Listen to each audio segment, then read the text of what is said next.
Hello, আসসালামু আলাইকুম everyone. আজকে নিয়ে চলে আসলাম মুরগির টিকিয়া। এর জন্য আমি পেঁয়াজ বেরেস্তা করে নিয়েছি ধনিয়া পাতা, পরিমাণ মতো কাঁচামরিচ কুচি, তারপর দিয়ে দিচ্ছি 1 চামচ গোলমরিচ গুঁড়া, 1 চামচ কাবাব মশলা, তারপর দিয়ে দিচ্ছি পাউরুটিটাকে আমি ছোট ছোট টুকরো করে দিয়েছি যেন ম্যাশ করতে সুবিধা হয়।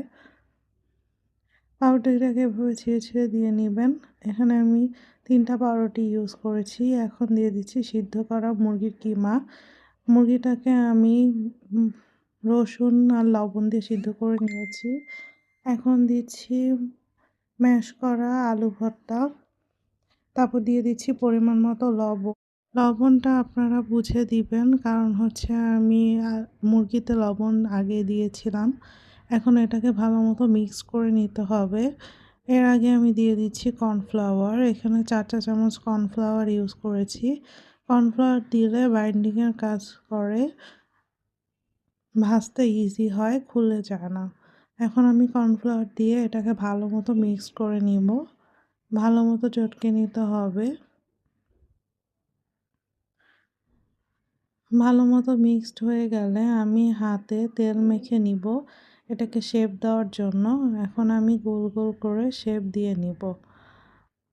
দেখুন আমি কিভাবে শেপ দিচ্ছি।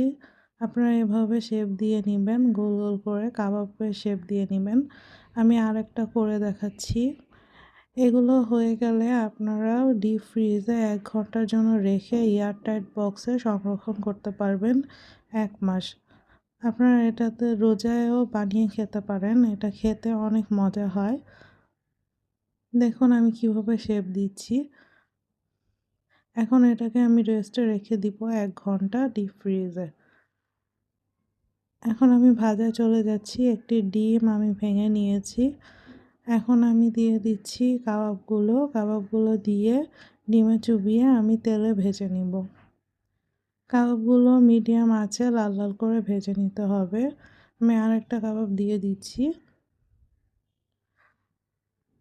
আমি লো আঁচে কাবাবগুলো লাল লাল করে ভেজে নিব। আমার এক পাশ হয়ে গিয়েছে। এখন আমি কাবাবগুলো তুলে নিব। আপনারা সবাই খেয়ে কমেন্ট করে জানাবেন কেমন হয়।